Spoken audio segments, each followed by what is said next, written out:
Welcome to My Life Chassidus Applied, episode 378. This program is dedicated in merit of Baruch ben Yomen ben Menucha Lena, Miriam bas Chaya Sarah Altes, and Yekusil ben Leah Rochel and Rochel bas Liba Farkas. Dedicated by Pinchas Todes ben Miriam and Sarah bas Rochel Altes. Okay, so we have entered the month of Kislev, the third month of the year following Tishrei, called by Chassidim Chedesh HaGeula, because the month when Tes Kislev takes place, the Geula of the Untitled Rebbe, and earlier the Geula of the Mitteler Rebbe and Yud Kislev, and other special Chassidic days, the Rebbe's wedding anniversary on the 14th of Kislev, and birthday and Yahrzeit of the Mitteler Rebbe on Tes Kislev next Shabbos. It's also Parshas Vayeitzei. So as such, we'll talk about these topics, and as always, applying them to our personal, emotional, psychological lives. Because Torah is Melashon Hira, Torah means directive, giving guidance and directives of how to live our life to the fullest, aligned with the Creator, the cosmic engineer that put us here for a particular purpose. So we shall begin with Tes Kislev. So Tes Kislev, the Rebbe, the Mitteler Rebbe, the second Chabad Rebbe, Abdoiv Ber, the son of the Alter Rebbe, was both born in the year Tov Kuf Lamed Dalet and was nostalgic in the year, passed away in the year Tov Kuf Pei Ches. That corresponds to 1773 and 1827. So it's an interesting period in history. The world in general was going through the transitions as the beginnings of the United States of America, and the different changes that were taking place in Europe. Russia was under the control of the Tsars.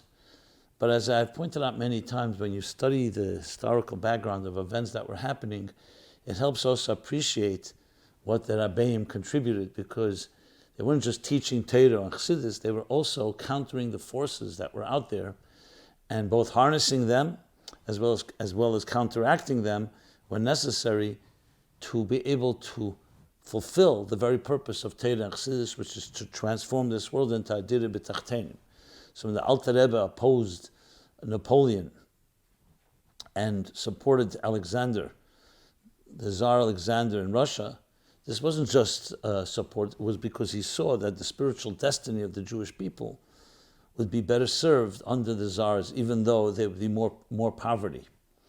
It's interesting, the Mitteler Rebbe actually wrote an even longer letter. The Alter Rebbe writes a letter to Moshe Meisels, who was a big chassid of the Alter Rebbe, about why he supported Alexander and why he was against Bonaparte, as he called him, Napoleon.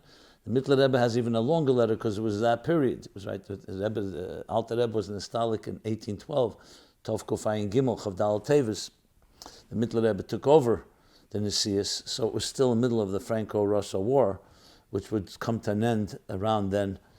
And so they were all involved in this, just to demonstrate that the teaching of Chassidus was not disconnected from events in the world. Sometimes it was more apparent, sometimes it was less apparent, but it was always there to be mamshech elokus in this world, means in this world to make adira b'tachtenim. So the Mitteler Rebbe, what's unique about the Mitteler Rebbe, every Rebbe has his uniqueness, even though all the Rabbeim are one, as I've shared a number of times from the Rebbe's Fabrenga Shabbos Pasha Vayeitzei. Actually, it was Tes or Yud Kislev Vayeitzei Tovshin Yud Aleph. The Rebbe said that he was asked, why does it say on the cover page of all the Svarim, of all the books of the Rabbeim, Shalshelos HaOyer? The Rebbe wrote Shalshelos, the chain of light. Why not Moyer? Shalshelos HaMoyer. The Rabbeim are a Moyer, they're a source of light, not just light. And the Rebbe said, Valin Moyer Nishtaka Nishtalshelos. In the source, there is no shtalshlus, it's all one. All the Rabbeim are one essence. In Oyer, each one gives off a different Oyer, like we say, the Alter Rebbe is Chochmah, the Mitteler Rebbe Bina, the Rabbeim said this, that's how we know it. Tzemach Tzadik Das, and so on.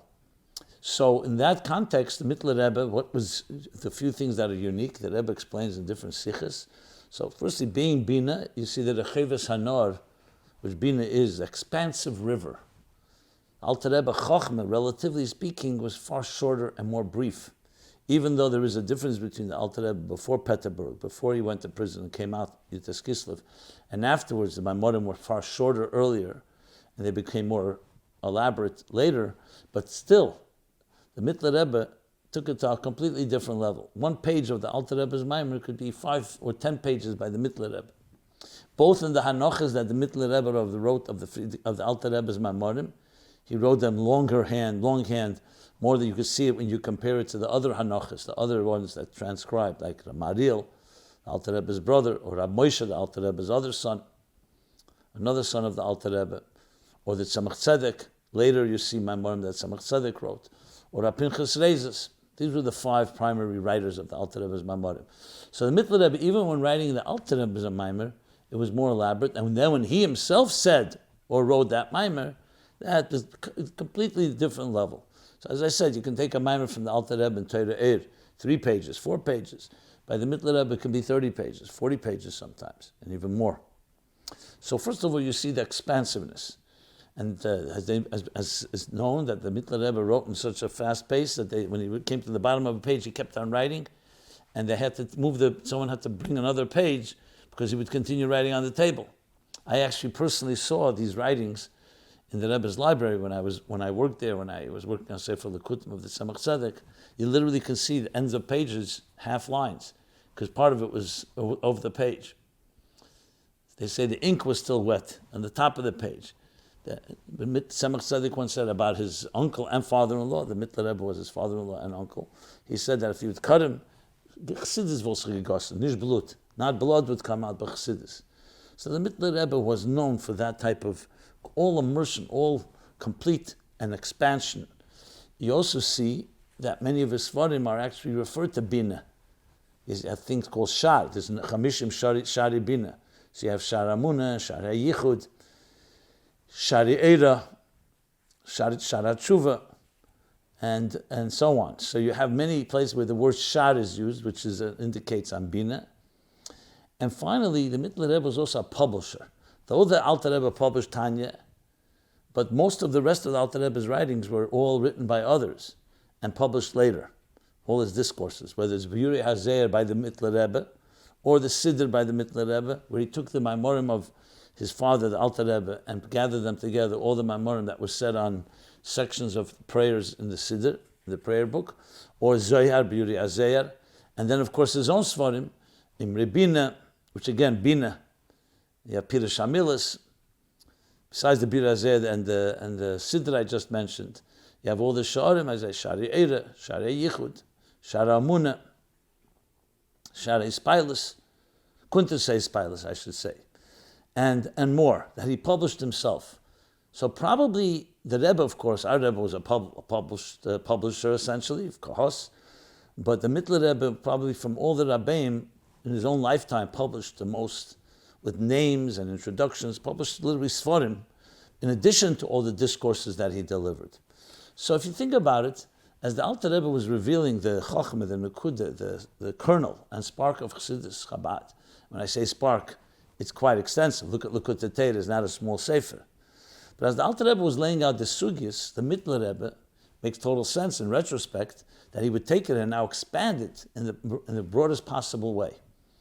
So when you see the Mitteler Rebbe's Chassidus, you see that type of the Chassidus Gisach, as they say, it just flowed. And it allowed Chassidim to really appreciate Chassidus in its fullest glory.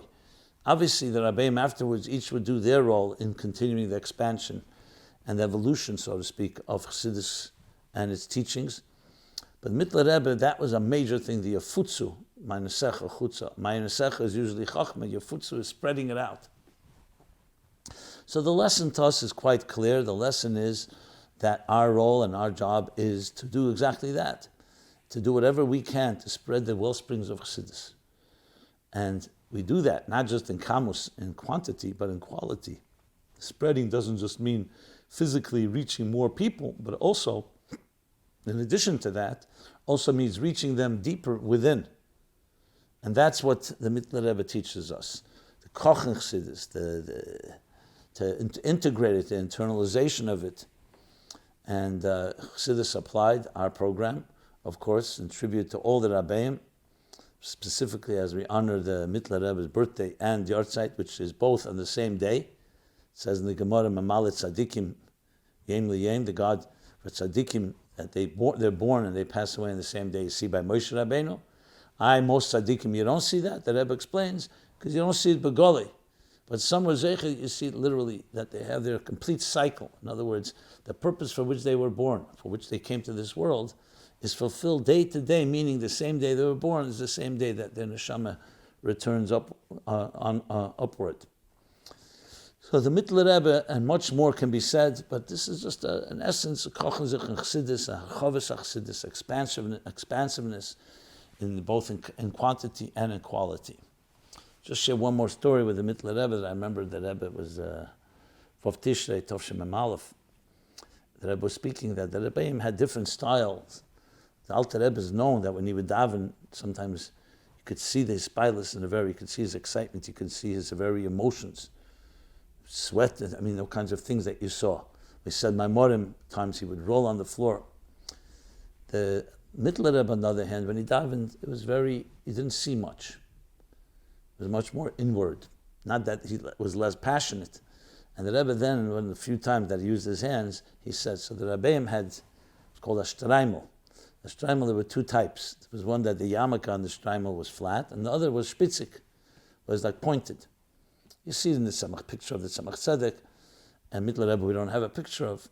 So he says, when the Mitteler Rebbe would daven, you saw, those that saw, the Rebbe did like this, that the spitz, which was the pointed top of the shtraimel, and the Rebbe made like this, you could see the para, the vapor of the perspiration spilling over. That's what the Rebbe did. He did like this. There's a video of it and pictures of it, which meant that the passion and the emotions were all there, but it was more internal. And just an interesting note, which indicates, the Rebbe, you also see that the davening, you saw the Rebbe. If you look closer, you could see, but usually externally, you didn't see it as much as, let's say, by the Frierdiker Rebbe or the Rebbe Rashab. What the reasons are, every Rebbe has his Aveda, and there's different approaches, just like we know by the Rebbeim. Some stayed in one place and some traveled. Same too, in their forms of Aveda. Regarding us, we need both. There's a thing called expressive, and there's also pnimius. The truth is, you need both. Alter Rebbe, just because he was expressive in that fashion, doesn't mean he didn't have the pnimius chas v'shalom. It was a combination of both. And sometimes you need complete silence. Avodah in Chashoy, like silence, like Yom Kippur, or the Kehanim in the Beis Hamikdash. And sometimes it's expressive, like the Levim that sang, or like by Matan Torah that were kelos of rock, a lot of sounds and lights and so on. So the truth is, you need both, and each one has its mila, that the other one that complements the other. Okay. So before we go into, let me just begin with a comment. I've only recently discovered your weekly broadcast, a person writes, and I thoroughly enjoyed your explanation of the entire story of Yaakov and Esau, of their birth, the blessings, etc., all according to Chassidus. This was last week's program, 377. It was fascinating and brought the whole story alive and meaningful to my life, here and now. I want to hear more of the parsha in this light, the story of creation, Noach and the flood, the 10 plagues. Where can I find more of this on a weekly basis? Thanks and blessings. So it's a good opportunity to let people know that just like this question, we receive similar questions. So first of all, I would refer you to chassidusapply.com. We have a dedicated website. We have all the previous episodes organized, and you can find them by topic by searching if you want Noach and the 10 plagues, or the flood, the 10 plagues. Just type that in, you should be able to find it there easily. Again, chassidusapply.com.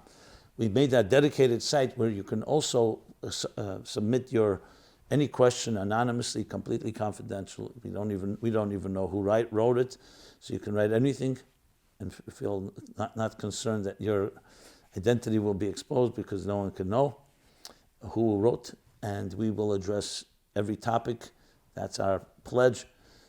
And no topic is off limits or taboo. And you'll find also other resources, essays and creative submissions written and submitted over the years for applying Chassidus to contemporary challenges or issues. Plus resources on Ayin Beis and on Samach Vov and other Maimorim. Please enjoy it and take advantage of this excellent resource. In addition, since you're a new listener, I would suggest and encourage you to listen, because I try to do every week. I take something from the Parsha and apply Chassidus and through the lens of Chassidus applied and applying it to our lives. Okay, if you go to meaningfullife.com, which is our sister website, there's even more material, a little more universally presented, but similar ideas. And also there's a whole section on the Parsha where you can feel free to browse and find plenty of material on each week's chapter and different stories, the narratives, personalities, events in the Torah and the Bible. I also began recently, I should mention, on Sundays, 3 p.m. Eastern Time. I do a live on several platforms, YouTube, Facebook, Instagram, and other platforms, a podcast, a short 20-minute application of biblical personalities and events as they may be relevant to our lives. It's a little broader language where it's less prohibitive for those that may not know Hebrew, but that's yet another resource where I cover these items. So you can see we're pretty much quite out there on all the levels of the spectrum, and that's what we do. That's our mission here at the Meaningful Life Center, and Chassidus applied. I will mention, to give you a little sneak preview, that we've never done this before, but at the end of this month, Hanukkah, we're going to be doing a crowdfunding campaign called The Gift of Meaning. And I already like to announce it and encourage anyone who would like to support this campaign, which is essentially the funding we need to be able to continue these programs and expand them, especially with new different dimensions this year. We're focusing a lot on training the next generation of leaders, as well as addressing teenager and young adults and their needs and their challenges through confidential hotline and mentoring and different programs geared for them, plus much more, in addition to everything we're doing already. So please stay tuned. And if you are interested in helping us, I'm learning this quickly on the job, by being a team leader, which means taking a group and making a financial goal that you can go toward ChassidusApply.com. It can go toward any project you like, or all our projects, any goal you like, and invite your friends.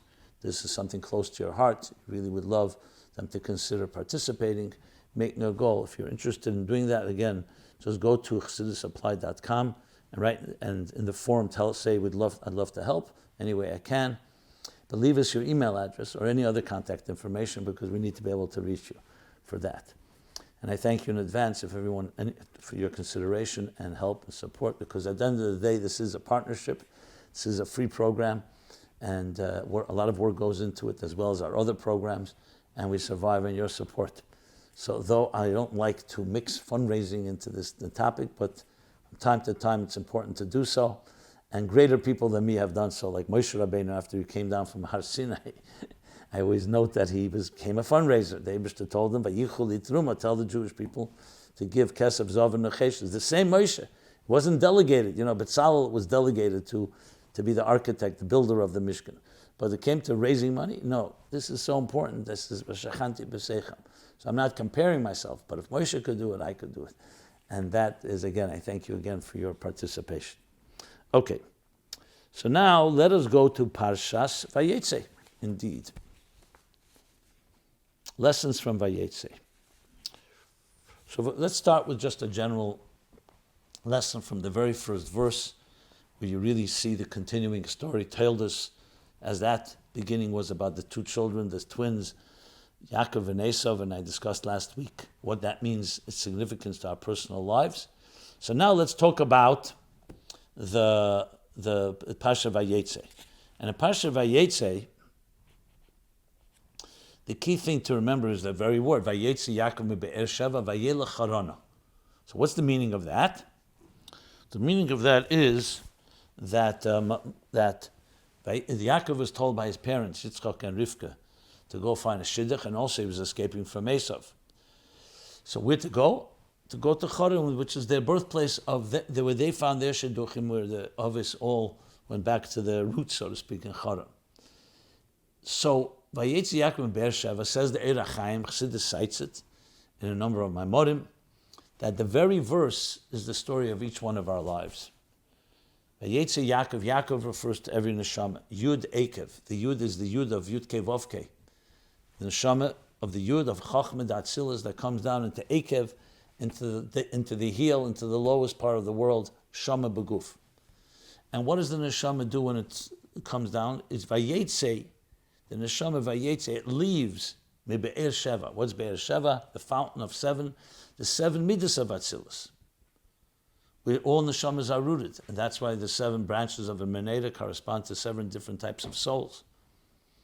So they leave Be'er Sheva, and where do they go? Vayelech Charona. They go to Charona from the word Charein Afshal Mokim, God's wrath. Charona, with a hey, makes it even stronger.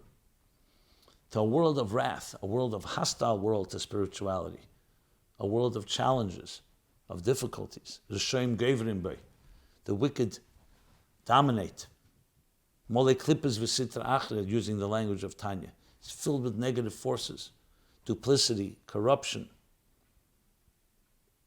deception, as Yaakov is going to experience with Lavan. But that's the role of a neshama. The neshama comes from this highest place to go down in order, like the pasuk continues, to create ufaratz the yom v'kedem v'tzafein v'negla.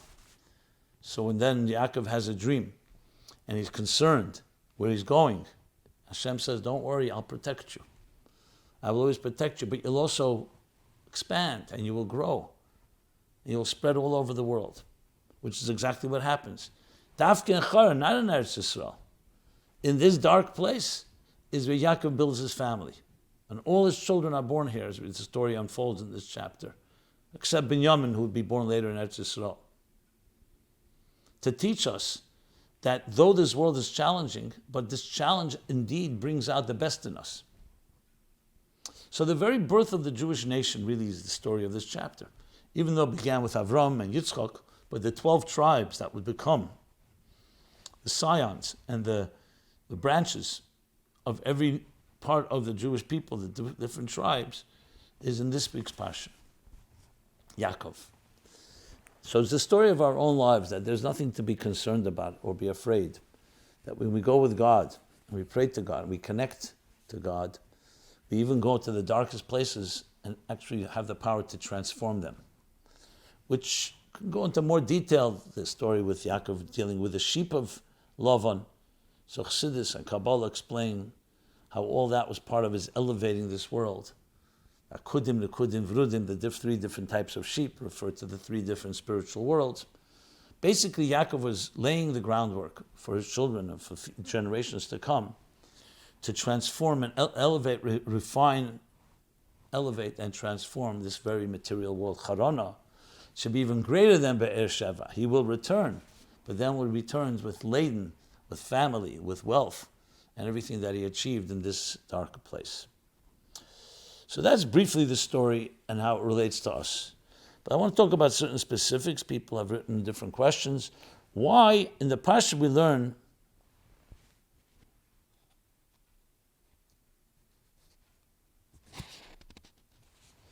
about the children of, the child of Yitzchak and Rivkah, Yaakov, and it's a continuation of last week's Parsha, where we know that Sarah, Rivkah, and Rachel will be later in this week's Parsha, were barren. Why did Hashem make that the matriarchs should be barren? Leah was the only one not. What does it show for a natural bracha in Jewish fertility? It also reminds me of how Moshiach's ancestry is full of challenges, difficulties, promiscuity, incest, story of Lot, Rus, Tamar. Well, the order should be Lot, the daughters of Lot, Tamar, and then Rus. Okay, well, it's two separate topics, but they have some commonality. So first of all, the Medrash says that the reason that the patriarchs and matriarchs were barren until they had a child, like Avram and Sarah at an older age, Yitzchak. Last week's Parsha, we read about how both Yitzchak and Rivkah davened for a child, for children, and the story with Rachel. So one basic thing in the Medrash, because the Eibishter has pleasure in the prayers of tzaddikim. So essentially, they wouldn't pray with that same amount of passion and fervor if everything was there. So by not having children, the Eibishter enjoys the prayers that ultimately would be fulfilled, and they would have children, as all of them ended up having. But as you understand, it's a little, it seems a little, I don't want to use the word sadistic, but it seems a little cruel. Because God has pleasure in the prayer, that's why you can't find another way to do it. So clearly there's more to the story. And the answer really is, a child that comes to this world is a bracha. It's a gift. It's more than a gift. Vayeitzei Yaakov, like I said, the Yeridas HaNeshama Beguf is the very purpose of existence. So every child born comes with some challenge, especially after Chet Tzadas. Pregnancy difficulties, pain, birth pangs, and so on. Because a great thing that comes to this world, every creation always has a challenge to enter this world. There will always be some resistance. But especially great neshamas, like the Ovis and the Imois, because of their greatness, you can imagine the forces, the negative forces, stand and try to block it as much as possible. That's why they find it difficult. And perhaps that's what it means that God has pleasure. He doesn't have pleasure that they should suffer and therefore pray. The pleasure is because the pleasure of God is the pleasure that comes from the transformation, that even though there are difficulties and obstacles and all the forces in heaven that are made in order to resist, because they know what kind of power and revelation these children will have, the children of the Ovis and the Imois. So that is the pleasure that comes, that they break through with their prayers and stop these blocks, which we know, which is these obstacles. As we know, anything great about to happen, there's always going to be a challenge. That's the way God made it. Because there's a Zela Uma Ze Osa Likim. We have a Nefesh Alikis, a divine soul, we have an animal soul. And they fight and they're in battle with each other. So that is the one of the reasons, and there's more to be said on this as well, but it also teaches us that when you find an obstacle in your life, realize it's not meant to be an obstacle as an end in itself. In the language of Chassidus, tzimtzum b'shvil hagilui, the concealment and the helam v'hester and the obstacles and impediments is only in order to bring out an even greater revelation. But we have to see it through, and we have to see the big picture, and we have to reframe our lives in that context. If you just look at Vayeitzei Yaakov be'er Sheva vayelech Harana, he ends up in Haran with Lavan, with a corrupt, conniving lowlife. But when you see the bigger story, God led me here. You see a family is born out of it. You see the greatness that comes out of it. What's the end of the story? Then you realize the purpose of it all. So that's a lesson to each one of us, no matter what our situation. In that sense, you could also say, Moshiach's ancestry, why does it come from bias asudis, is the expression used in Chassidus, which means inappropriate or illicit relationships. You know, Leah with his daughters has the children that would become the Moav would become the Rus would come from there, and David HaMelech comes from Rus, or the story with Tamar and Yehuda, also ancestry of Moshiach, because Moshiach is such a great gilui that you need it to come from the opposite. It's like Mineo Be'aba Lishde Be'narga. You cut down a tree with the very axe that's made from that very tree, with the wood of the tree, that's the handle of the axe. That's why the greatest prophecy about Moshiach is where in the Sefer Avadia. The prophet Avadia says the Gemara, why in Avadia? Not Yeshaya, Yecheskel, Yirmiyahu. There's so many great prophets, because Avadia was a ger. He came from Moav. And as a result, the Gemara uses that expression, Mineo Be'aba Lishde Be'narga. You want to transform something, you need to take from it itself to transform it. Similar to the idea of certain antibiotics or homeopathy, using the illness itself to fight the illness, to counteract it. So that is all part of this discussion. Yeah. The Parsha gives importance to Yaakov's dream of a ladder. What is the significance of dreams in general? Are dreams just the brain storing random information in a nonsensical order, or is there a spiritual significance to dreams? If someone dreams something, does it mean it will come true? So yes, here we have the first story of a dream. Well, not the first, there are dreams before, and of course later will come Yosef's dreams. So all these events, the beginning of this parsha is Yaakov actually dreaming. So in general about dreams, I've discussed a number of times in this program, but briefly, a dream is really a mix, like a snowball, a mix of Ein cholim b'loi dvarim b'telim. There's no dream without nonsense. And every dream has some type of prescience, some type of foresight, and even prophecy. It can be a revelation. The problem is we don't know which is which is why we don't go ahead and just try to interpret dreams. We generally ignore dreams, whether it's positive or negative. There are times that you look into a dream, especially if it's repeated. But generally speaking, that's not the way of Torah. Tomim tiyim Hashem alekecha. We go a straight path. The Rebbe once told somebody who asked the Rebbe to interpret dreams, he said, first let's figure out how we run our lives when we're awake, and then we'll go to dreams. That's in general. And yet, that doesn't mean a dream doesn't have significance. You see here a Yaakov, and you don't see Dvarim B'Telim. His dream is filled with the content, every detail. The ladder represents prayer, as it says in Nevuchim and other places. 4 rungs, the malachim going up and down.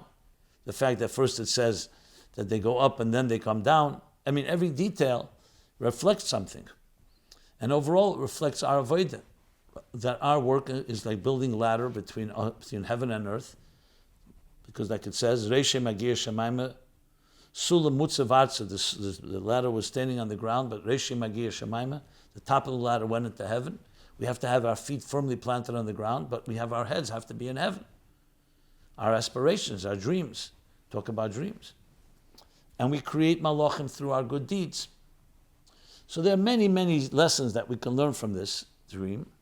And here it did come as a dream. Now, there's also the element of a dream that sometimes the way Hashem, the way God wants to express something that can be expressed in a conscious way, like through words, because Hashem also spoke to Yaakov, and he also spoke to the other of us, it'll come in a dreamlike state, which makes it more ethereal, more so-called spiritual. As this dream tells Yaakov, and of course Yaakov, as soon as he realizes in his dream where he was, he jumps, he awakes and says, how could I have fallen asleep in such a place? Which we'll talk about in a moment. So that's a general significance, and somewhat the connection to this case of Vayachlim Yaakov, the idea of the dream of bringing reality from a higher state of consciousness. Because as I said, when you're awake and you experience something, it's more mitzumtzum, so to speak, more concealed. I would say the word not concealed, but more manifest in the garments that relate to us. When it comes to a dream, you have a type of vision of something beyond us. And this was a beyond. There was the whole V'hini Hashem Nitzav Alav. God stands above him and says to him, I will bless you. That don't be concerned, that I will bless you and you will become a great nation. So this was all an experience that was a type of ethereal, higher consciousness experience. Okay. If someone dreams something, doesn't mean it will come true. As I said before, generally we avoid looking at dreams, especially if it's negative, and we just move on, because the dream goes, the Gemara says in Brachas, according to the interpreter. So it means you can leave a dream alone and it remains in this more vacuous and undefined state, which is preferable instead of us having to interpret it and so on, which is also negated to our peace of mind. Now we know there's a concept of a tainus cholam. A person has a bad dream, so they fast. So there are instances, generally speaking, I would refer you to a rav, a mashpia, if you do indeed have a dream that you feel is really bothering you and you can't get it out of your mind. But generally speaking, as much as possible, move on. We have plenty of work to do. That is in our conscious daily vachadik hours, our awake hours. Okay, according to halacha, if someone's name is misspelled, it can invalidate a ksubah. So how was Yaakov's marriage to Leah valid if he planned to marry Rachel and Rachel's name was on the ksubah? Or in different words, how is it valid based on a deception? Well, first of all, let's start with this. Before Matan Torah, not necessarily there was a ksubah. The halachas that we know about marriage and other halachas came after Matan Torah, which also addresses the issue of marrying 2 sisters altogether. That's not allowed today. So one of the answers, halachic answers, is given because it was before Matan Torah. These laws were not yet established.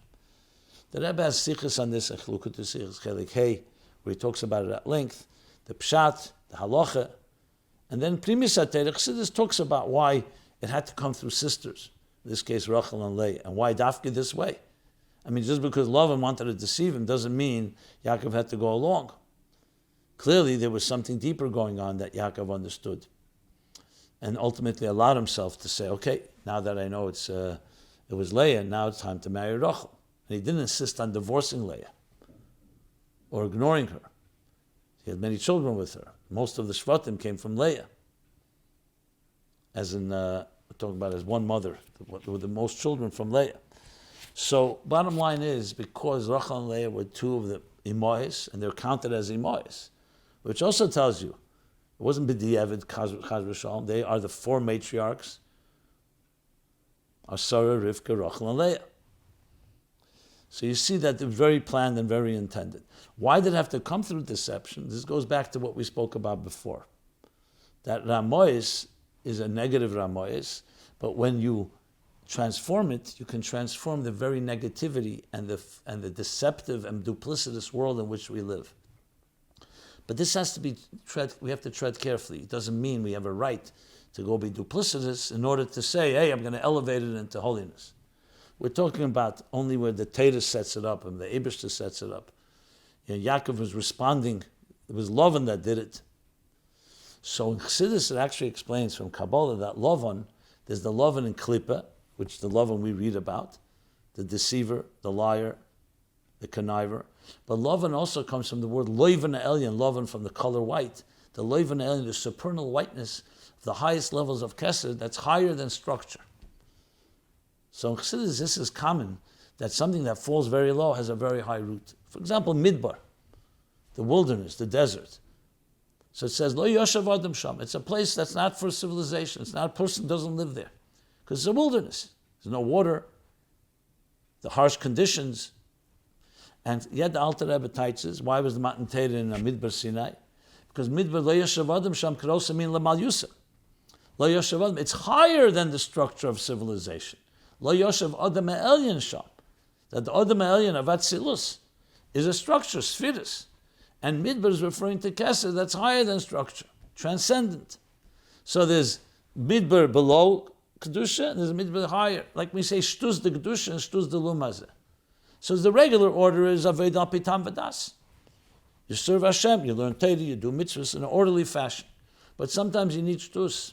Shtuz the Kedusha means to go super rational to counter the forces of the irrational.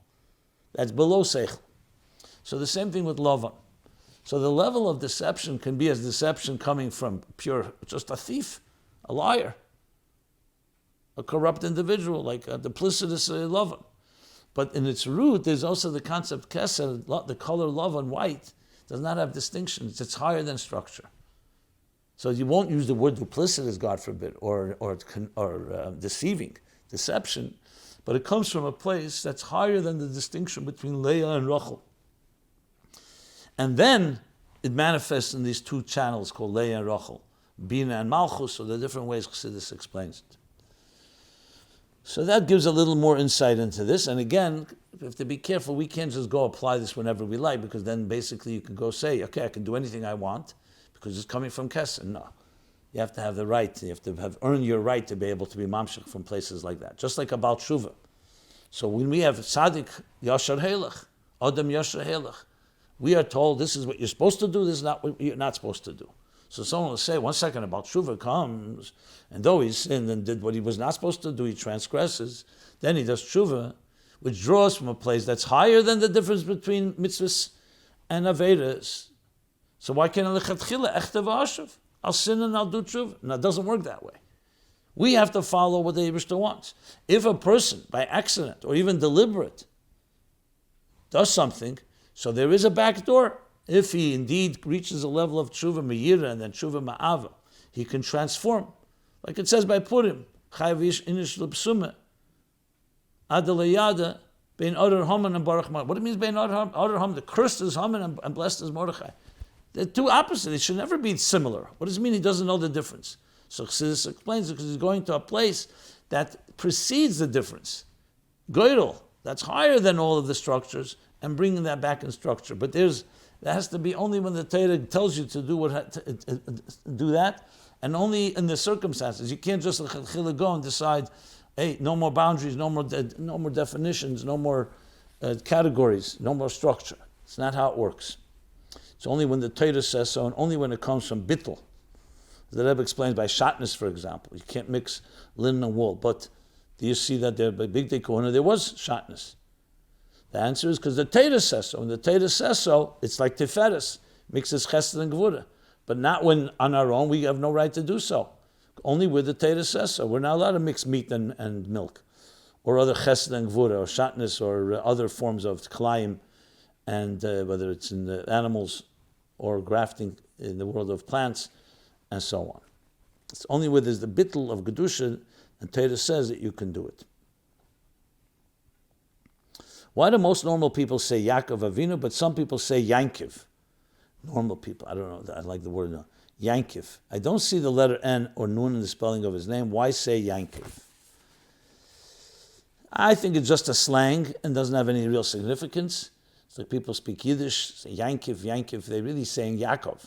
But Yaakov, they said Yankov. I've never seen any deeper reason. And sometimes a cigar is just a cigar, sometimes it's just a slang, it's just a way, a matter of expression. If somebody has seen something more than that, the Rebbe, all the talks the Rebbe delivered, he would say Yaakov Avinu. I don't remember him saying every Yankov. But I could say, like I said, matter of speech. So that's an easy answer. Was it disrespectful for Yaakov to sleep on the holy ground that would house the holy temple? I'm not sure, the second half is a little weird, but I'll read it. He made a lot of money in the cattle business while working for Lavan. Why couldn't Yaakov afford to rent a hotel room instead of choose to sleep outdoors like a homeless individual? I don't want to use the words that was written here. So first of all, let's get something clear here. He made a lot of money in the cattle business later. This falling asleep is before he even met Lavan. So let's not mix the two. Secondly, it was not because Yaakov did not have a hotel room. Yaakov was traveling, and he was going on a mission to Haran from Beersheba, and he needed a place to rest. And that was the custom that you rested, where you camped out, where you can camp out. There were no hotels. This was not the 21st century or the 20th century. I'm sure there were some places. Avram Avinu had a place where he had hospitality. But Yaakov was going. It wasn't like all over. The place wasn't exactly civilized. Even the Temple Mount was not, there was no temple there. It was just a mount. So was it disrespectful for Yaakov to fall asleep there? No, because he didn't know. And when he found out, as soon as he found out, he exactly became aware. He recognized, that's Shara Shamayim, this is the gate to heaven. But there's different Sfarim and Chassidus and commentaries that speak about why did it have to happen there. Clearly it was a reason for him to fall asleep there, because a tzaddik falls asleep in a place like that. That helps refine that place. So from Yaakov's point of view, he definitely, once he became aware, he realized it's not a place he wants to sleep. It's a place of awareness and cognizance. But his sleeping there at the end of the day was part of the refinement and part of the preparation of that ground, that sacred ground, that hallowed ground, for building the Beis HaMikdash, because that's where he had the dream, and that's where Hashem promised him all the promises, which would all come to bear through the years, and especially when the temple was built there. So that's the short answer for this. There's a nice sikha, a beautiful sikha from the Rebbe. I think it's Vayeitzei, Tavshin Beis, where he speaks at length about the whole process of Yaakov falling asleep and the difference between sleep and being awake. When sleep, everything is equal, meaning your body, your head, your body, your legs are all lying, are prostrating themselves, so they're like lying equally, and what it means to stand upright, and also about the stones that fought about Yaakov, where he should rest his head. It's an interesting sikha. I would refer you to that sikha in Tavshin Nun Beis, Vayeitzei. In Sefer HaSichos, Tavshin Nun Beis. And finally, who were Bilha and Zilpa? Even though they birthed 4 of the 12 tribes, why are they not counted with our foremothers Sarah, Rivkah, Rachel, and Leah? Were Bilha and Zilpa Jewish? Were they maids? If someone's wife is having difficulty getting pregnant, can the husband marry the cleaning lady and produce children with her instead? Okay, so let's start with this. First of all, they were the maidservants of Leah and Rachel respectively. And because they all understood that they were building a new nation, whether they were totally conscious or not conscious, but they definitely had a sense of it. So Leah and Rachel, more than happily, gave their maids to Yaakov. Remember, this is before Matan Torah, so all these laws that apply after Matan Torah were not there. And the nation of Israel, the nation of the Jewish people, was born through these. So the Shvatim come from these, and nowhere ever does it say. I mean, there were those that tried to insult certain people because they came from the Shvachis, from the maids, the maidservants. But remember, they were all Shvatim, Shiftei Yudke. Every one of them is a Shevet of God. So therefore, you have to say that Bilha and Zilpa were not simple people. They were essentially extensions, branches of Leah and Rachel. That's why they're not counted among the four mothers.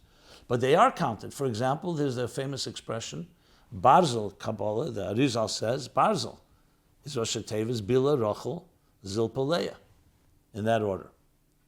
So you see that they all have a certain particular role. So in the Imois, when you talk about the matriarchs, you count four. Sarah, Rivkah, Rachel, and Leah. Rachel, Leah include Bilha and Zilpa. But when you break it down further, you count also Bilha and Zilpa as the mothers, and they had particular contribution to the Shvatim that they gave birth to and their personalities, because we know every Shevet had their unique personality. Were they Jewish? Well, was Yaakov Jewish? Was Leah and Rachel Jewish? Real Jewish, Api Halacha, didn't happen until Sinai. That's why they needed conversion. The people chose to be Jewish, if you wish. Avram lived a life that would be the first Jew because he was Jewish in spirit. Halachically, Avram would be not counted Jewish after Matan Torah. But before Matan Torah, the closest thing to it was someone who chose to live a life of monotheism, believing in one God and following Lasis Doka Mishpat, justice, virtue, taught it to his children. In effect, you could say Esau was Jewish because he was born to Yitzchak and Rivkah. Whether he behaved Jewishly is another story, but that's why the distinction before Matan Torah is usually like children before bar mitzvah. It's all through chinuch. Their connection is through their education. So Bilha and Zilpa clearly grew up in these homes and lived with Yaakov, lived with their Yaakov's wives, with Leah and with Rachel. So they were part of that spirit, of the Jewish spirit that was then emerging and developing, that would ultimately be formalized and consummated by Sinai, by Matan Torah. Okay. No, you don't marry a cleaning lady because it's children. That doesn't work that way. The lessons we learn, there are things, Maisa Ovis, similar bottom, things we learn from the Ovis and Imois, and things we don't learn. Regarding that, today, that's not the approach. Go to a Rav, if a husband and wife are having challenges, a Rav, go to doctors and figure out how to deal with a fertility issue. God should bless anyone that has a challenge to have children easily, with the least amount of aggravation, healthy children, and much nachas from them. Okay, so we covered Vayeitzei. I have a bunch of questions that are still going back to Tildes and Chayesara. Problem is, as you go through this, there's so little time and so many questions. I don't want to call it a problem. It's a good blessing, so let's call it that. But let's talk about, first of all, a timely issue. We have a new mayor in New York City. So the question is, should we support the new mayor, Eric Adams, even though he has made friendly overtures to Farrakhan, Yamach Shemay, and Al Sharpton, Yamach Shemay? Well, first of all, have a mispal b'shleimish al-malchus is a rule across the board, in general, that you pray for the peace and for the welfare of the government in which you live, because it affects each one of us, especially in a country like ours that's a free country. Mispal b'shleimish al-malchus was even in countries that were not so free, but especially in a country like this.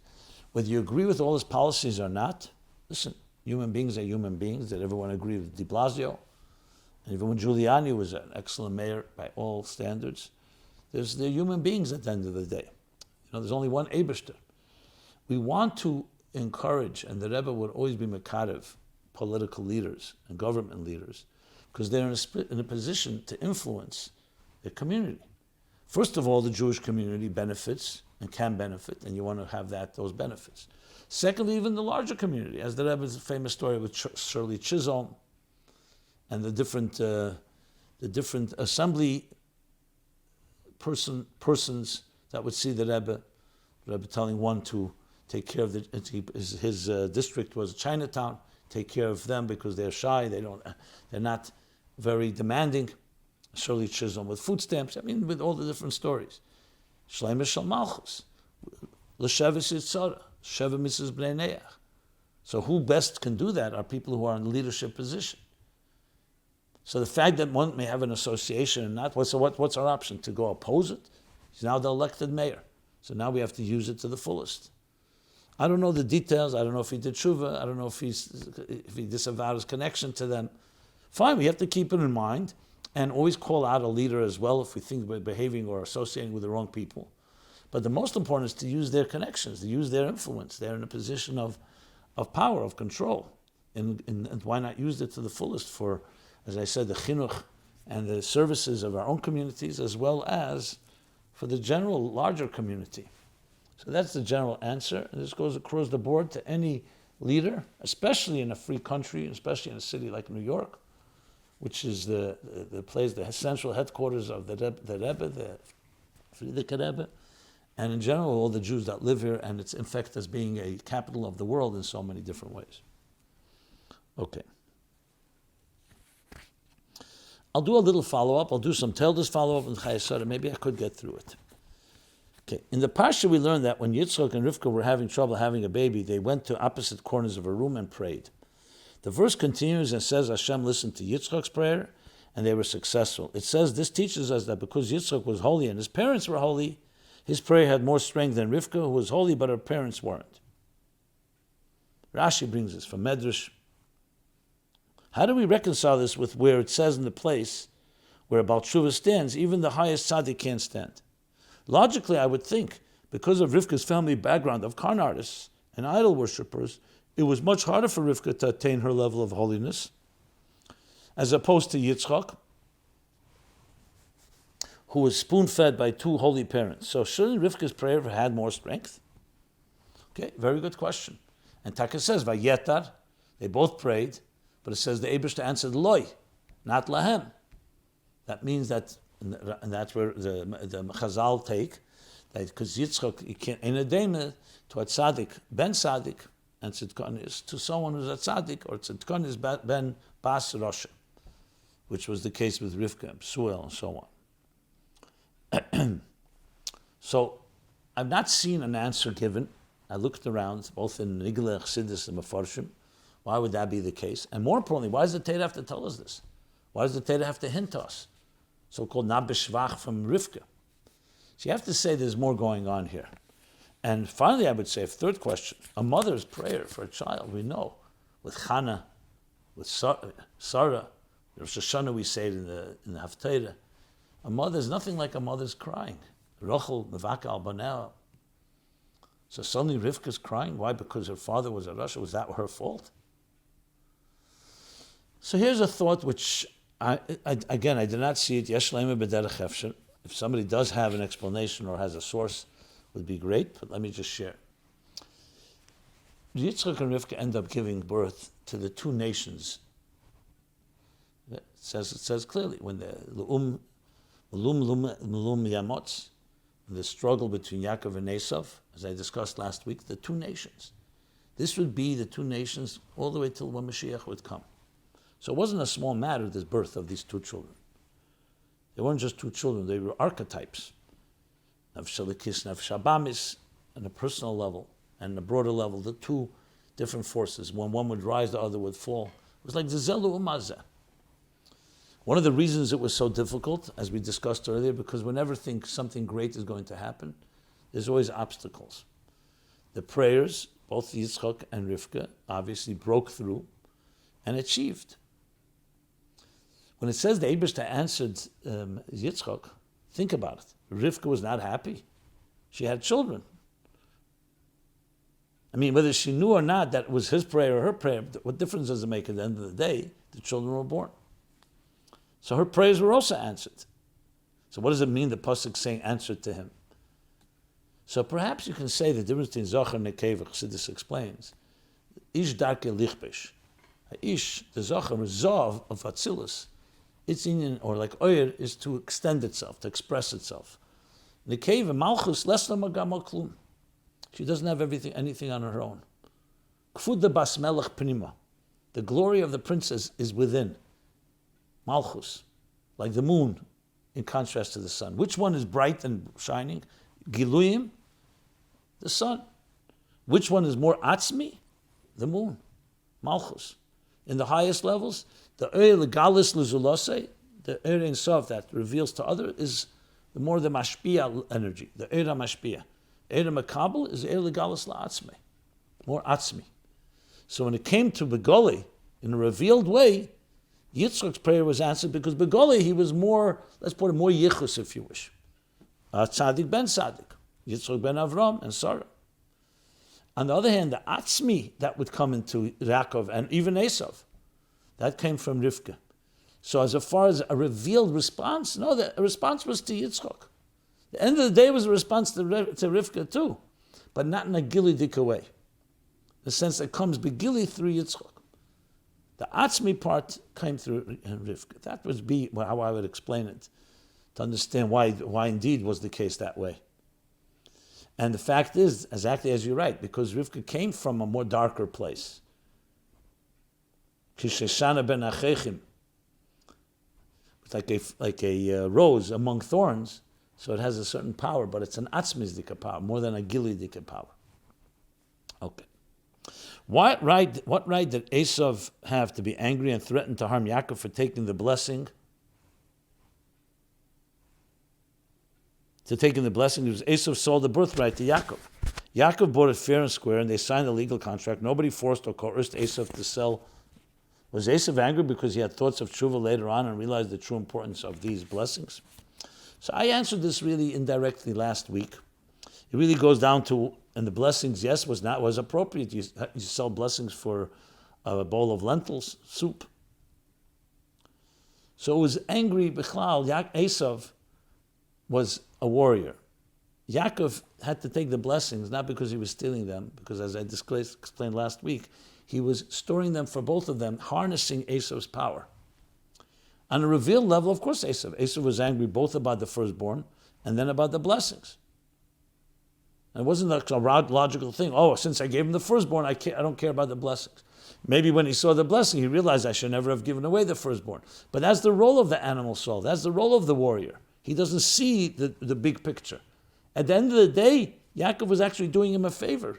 Instead of squandering these blessings and the birthright, it would travel through Yaakov the twin, and then he, the neshama, would reveal it later in the guf, and the nefesh habamis, which manifests in Esau. So that's the answer to that. Okay.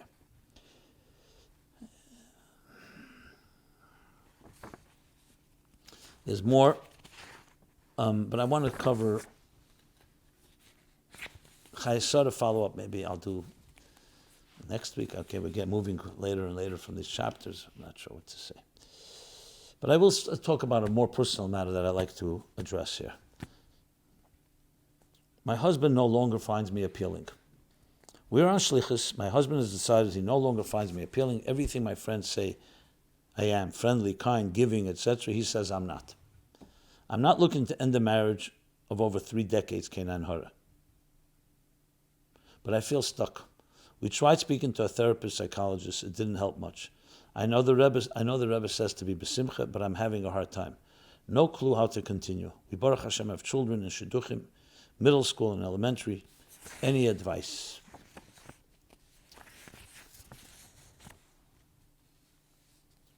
Well, yes. Whenever we have situations like this, it always comes down to the details. I mean, I have my thoughts when I hear this. I say, when I hear usual suspect, smoking gun, when you hear someone says something, his wife is not appealing, what else is going on in his life? Maybe he's gotten distracted by something or by someone. But I can't say for sure because I don't know the facts. The first thing I would establish is, does your husband feel the need to do something about it? Or he just resigned? The goal would try to get him. You said we try speaking to a therapist, psychologist. It didn't help much, most likely because he wasn't really receptive.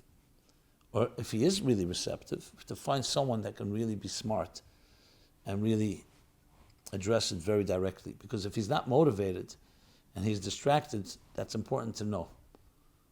And then address that. If indeed he has something that he's going through, maybe personally, that not because someone else is in his life or something else happened, that too, he will need help in that direction. It's important that your husband has someone that he trusts, that he can speak to, because maybe he has something on his mind that we're not aware of, that you're not aware of, that he doesn't want to say. And again, I'm not blaming you, God forbid, but you definitely have to know what he thinks, and they need to know what his story is, so to speak. And did he actually say to you he doesn't find you appealing? Is that his words, or he's behaving in that fashion? Is it something specific? Again, it could be because of other factors. I'm throwing out more questions than answers, obviously, because at the end of the day, I don't have a magic pill. I can't tell you do this, do that. So I think the first thing to establish is your husband ready to speak to someone. It sounds bad the way you describe it, so it means something has to be done. You can't just swallow it. And I agree, because this can get worse.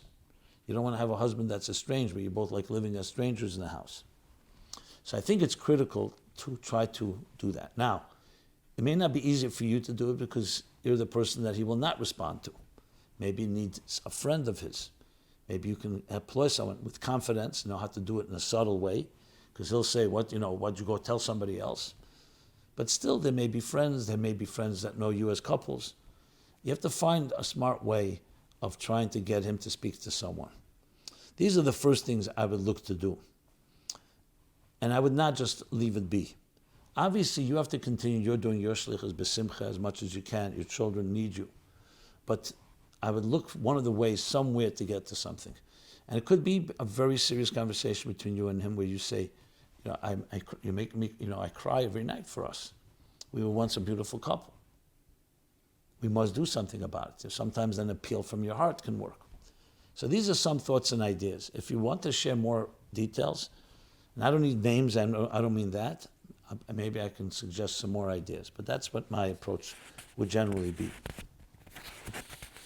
Another question similar, marriage problems. Hi, my marriage has always been a struggle. We've been to therapists who have given up on us.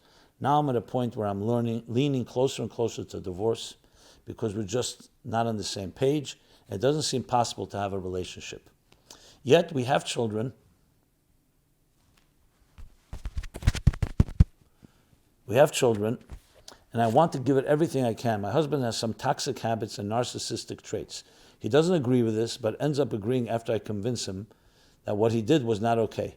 How do I navigate this? How do I have compassion for him, but also have compassion for myself? So here again, I would look to find a third party that you both trust, and whatever it takes, either suggesting it or let your husband find some third party or find someone that he can speak to. All problems that fester is like an infection. It needs fresh air. And fresh air here, without fresh air, the infection just grows and festers and can become a monster. Fresh air here means another perspective, another person. Now, conversations between the two of you probably are not going to go far because you're ready to have all this water under the bridge. It's critical to bring in a third person. This is the answer the Rebbe gives everybody whenever they have a situation like this.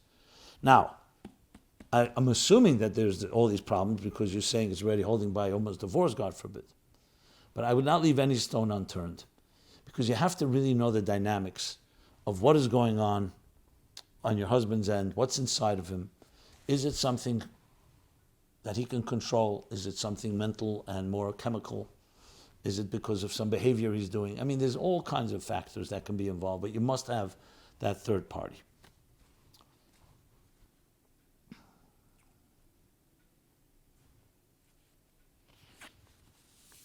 I will say this simply because, I know what I'm saying is somewhat general.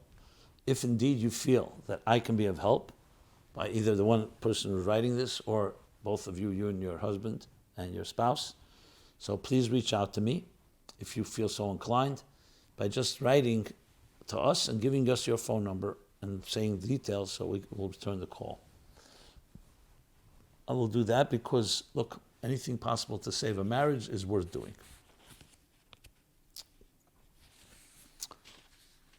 I wish I could say that both spouses are listening to this, and then I would say the following.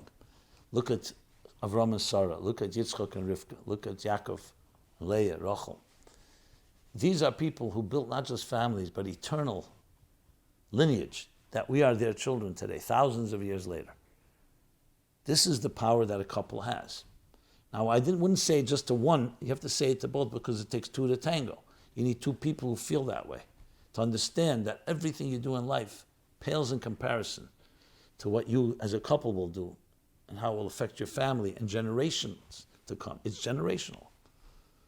So that's the real heart and soul of what the passion that should be to do anything possible. There's nothing more important. That's why the Rambam says, the end of Hilchas Chanukah, the end of this month, it will be Chanukah. And that's why the Eibusha says, Yimcha Shmi, erase my name to preserve shalom between husband and wife. To that extent, could have found other ways. But that's the attitude that we should be taking to all of these, to marriage, to life, to family. And I say this to myself and to everyone. We sometimes get distracted by externals, by money, by good things even, by holy things, but there's nothing holier than a shalom bayis, than a peaceful home, a harmonious home for ourselves, for our children, as I said, for generations. So everything possible must be done. So finally we'll go to the Chassidus question. Hi Rabbi Jacobson, since we are taught that that the gevuros will be greater and higher than the chasodim, and the Rebbe said that we are now Moshiach's times, and as he told a reporter long ago, Moshiach's times, should we now be focused on gevuros, i.e. discipline, justice, and so on, instead of chasodim? Well, first of all, let's explain what means will be gevuros higher than chasodim. Gevurah on its own can be translated in several ways. Discipline, justice, as you said, helm, concealment, tzimtzum. So when you're living in a true world, you understand that it's not an end in itself. The gevurah, in some ways, expresses God's power even more than chesed does. Because the silence of a chacham is greater, takes more effort and energy than him speaking. But in Giluim, in Goli, it says, if Eibusha would have created the world just in Midas Adin, Rashi brings right at the beginning of Chumash, just with gevurah, the world cannot stand on justice alone. That's why Emes, when you ask Emes, should you create the world? Emes says, no, it's a world filled with lies. You ask chesed, you have to have chesed. You have to have kindness, compassion. And gevurah is a piece of chesed. Tzimtzum b'shvil hagili. But in a world where the truth will be revealed and will no longer have any yenikas achitzenim, because severity and justice could also have negative impact if misunderstood, then you'll see the quality of gevurah even greater than chesed. You'll see the quality and the power, the etzem power, tzimtzum atzme yoyer, the tzimtzum itself will radiate, for example. Shammai, today the halacha is like Hillel, chesed. It'll be halacha keshamai. Not because chesed won't be important, but you'll see the so-called hidden power of gevurah, tagboidas achayis, its intensity which is expressed in its restraint and its concealment. Now regarding what we should be doing, no. When L'asad Lavi comes, Moshiach comes, we will be told where gevuros will apply, whether the Levium will be the Kohanim, or the Eshes Chayla Teres Baila. But it's not up to us to suddenly decide, even L'asad Lavi, especially now. What does it mean then? How is it relevant to us that gevuros will be higher? There's no question that chesed is everything that starts with chesed, kindness. You mean mekareves. So why is it relevant? It's relevant to know that when you're dealing with a gevurah, don't see it as an end in itself and realize there's some deeper power that will be revealed very shortly. But not that we have to start becoming more gevurahdik, more severe. Firstly, our severity could end up causing problems. It's the gevurah de kedusha, of holiness. Secondly, it has to be when the Torah says so, not whenever we decide. So we will see and reveal, even in the darkest things, even in the most concealment of gevurah, we will find the deepest koyach that's even higher than chesed. And we can begin looking now too. Whether it's in an unfortunate situation where it seemed like gevurah, to recognize there's a deeper good in it, or just in general understanding that restraint has a power that giving doesn't always reveal quite as much. And with that, we'll conclude My Life Chassidus Applied, episode 378. We're here every Sunday, 8 to 9 p.m. Please join us. As I said, chassidusapply.com is the website where all the resources and all the archives are there. Everyone have a good Tes Kislev, a good Chedesh HaGeula, going into Tes Kislev next Shabbos, then Yud Kislev next Sunday, and the other special days of this month. Kol Tuv and be well. This program is brought to you by My Life, Chassidus Applied. Please help us continue our programs. Make even a small contribution at chassidisapply.com/donate.